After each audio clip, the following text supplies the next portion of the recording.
Jharkhand monsoon, UP से छोड़ा पानी, गढ़वा में सोन नदी का बढ़ा जलस्तर। एनडीआरएफ ने 40 लोगों को निकाला, इनमें 8 बिहार के। अब तक राज्य में 7% कम बारिश। झारखंड में पिछले एक सप्ताह से हो रही बारिश के बाद आज कई जिलों में आसमान साफ है, धूप निकली हुई है। 6 और 7 अगस्त को राज्य के 8 जिलों में भारी बारिश का ऑरेंज अलर्ट जारी किया गया है। राज्य में 1 जून से 4 अगस्त तक 549.3 मिलीमीटर बारिश होनी चाहिए थे, लेकिन राज्य में अब तक 453.5 मिलीमीटर बारिश हुई, जो सामान्य से 7% कम है। हालांकि 3 जिले धनबाद, गढ़वा और पलामू में सामान्य से अधिक बारिश हुई है। दूसरी तरफ यूपी में सोनभद्र में लगातार हो रही बारिश के बाद रविवार को हिरनकुट स्थित रिहांद बांध का पानी छोड़ा गया, जिससे गढ़वा के सोन नदी का जल स्तर बढ़ गया। इस वजह से 40 लोग और करीब 100 मवेशी फंस गए हैं। इनमें 32 लोग गढ़वा जिले के हैं, जबकि 8 लोग बिहार के रोहतक रहने वाले हैं। इन सभी का रेस्क्यू सोमवार को एनडीआरएफ ने कर लिया है। सभी मवेशी भी सुरक्षित। डाल्टनगंज रेलवे स्टेशन का नाम बदलेगा, अब मेदिनीनगर से जाना जाएगा। सीएम हेमंत सोरेन ने दी सहमति। पलामू जिले के डाल्टनगंज रेलवे स्टेशन अब मेदिनीनगर के नाम से जाना जाएगा। पलामू के लोग लंबे अरसे से इस नाम की मांग कर रहे थे। सीएम हेमंत सोरेन ने नाम बदलने पर अपनी सहमति दे दी है। अब इस सहमति को पूर्णतः रूप से देने के लिए इसके प्रस्ताव को केंद्रीय गृह मंत्रालय को भेजा जाएगा। इसके बाद आगे की प्रक्रिया केंद्र सरकार पूरी करेगी।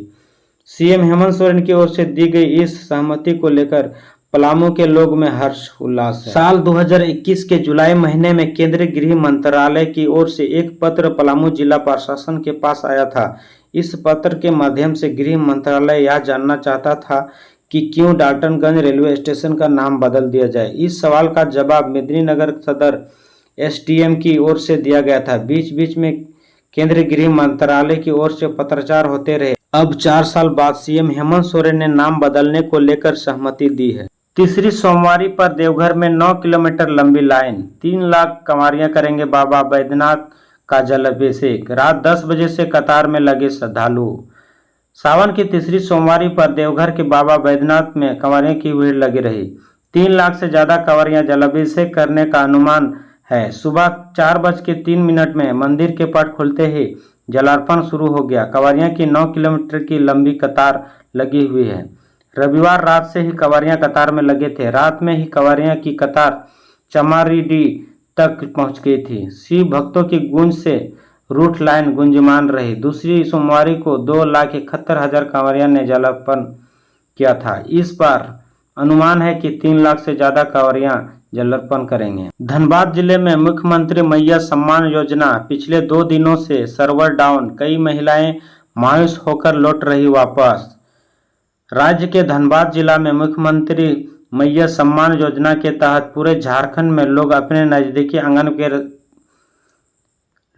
नजदीकी आंगनबाड़ी केंद्र तथा कैंपस में काफी संख्या में महिलाओं का भीड़ उमड़ रही है, जबकि इस योजना फॉर्म सबमिट होने में काफी सर्वर डाउन मामला सामने आ रही है तथा फॉर्म वितरण को लेकर भी महिलाएं दूर दराज जाकर वापस लौट रही। जिले के भुद्दा आंगनबाड़ी एवं बरमसिया विवाह भवन स्थित कैंप आयोजित की गई, जिससे कई दूर दराज से क्षेत्र से महिलाओं की पिछले 2 दिनों से भीड़ उमड़ रही है और लोग अपने नजदीकी आंगनबाड़ी केंद्र भी फॉर्म लेने को लेकर महिलाएं मायूस लौट रही, जबकि कैंप में फॉर्म जमा हो रही है, लेकिन ऑनलाइन सर्वर नहीं होने की वजह से कई महिलाएं काफी निराश, परेशान, मायूस दिखी। गिरिडीह जिला में सड़क हादसा, ट्रक और बोरवेल वाहन की आमने सामने टक्कर में 2 की मौत, 7 जख्मी। गिरिडीह कोडरमा मुख्य सड़क पर भीषण सड़क दुर्घटना में 2 लोगों की मौत हो गई, जबकि 7 अन्य लोग घायल हो गए। घटना हिरोडीह थाना क्षेत्र के कोदमारी चौक के बगल कौआ आम के पास देर रात घटी। यह ट्रक और बोरवेल वाहन के बीच आमने सामने जोरदार टक्कर हो गई। टक्कर इतना जबरदस्त था कि दोनों वाहनों के परखच्चे उड़ गए। मामले की सूचना मिलते ही स्थानीय थाना पुलिस मौके पर पहुंची। ग्रामीणों के सहयोग से सभी घायलों को वाहन से निकालकर तत्काल इलाज के लिए जम्मू अस्पताल पहुंचाया। इस घटना में दोनों वाहनों के चालक एवं बोरवेल ऑपरेटर की स्थिति गंभीर बनी हुई है। सभी को बेहतर इलाज के लिए बाहर रेफर कर दिया है, जहां बोरवेल वाहन चालक महेश लिट्टी के डिस्को राय एवं बोरवेल वाहन ड्राइवर के बगल में बैठे बोरवेल ऑपरेटर बनियाडी के रहने वाला सिलाचन टुड्डू की इलाज के दौरान मौत हो गई। वहीं ट्रक ड्राइवर एवं उपचालक की पहचान नहीं हो पाई है। बताया जाता है कि बोरवेल मिर्जागंज के साइड से बोरिंग कर वापस टुंडी खोरी महुआ की ओर जा रहा था। इसी बीच सामने से आ रहे ट्रक में जोरदार टक्कर हो गई। टक्कर इतना जबरदस्त था कि लोगों को बम फटने जैसा आवाज लगा। आवाज सुनते ही आसपास के लोग घटनास्थल की ओर दौड़ पड़े। भयानक स्थिति देख पुलिस को सूचना। विधायक सरयू राय जेडीयू में शामिल। जिला अध्यक्ष विश्राम मुंडा ने बुके देकर स्वागत किया। बदली झारखंड में राजनीतिक परिस्थिति।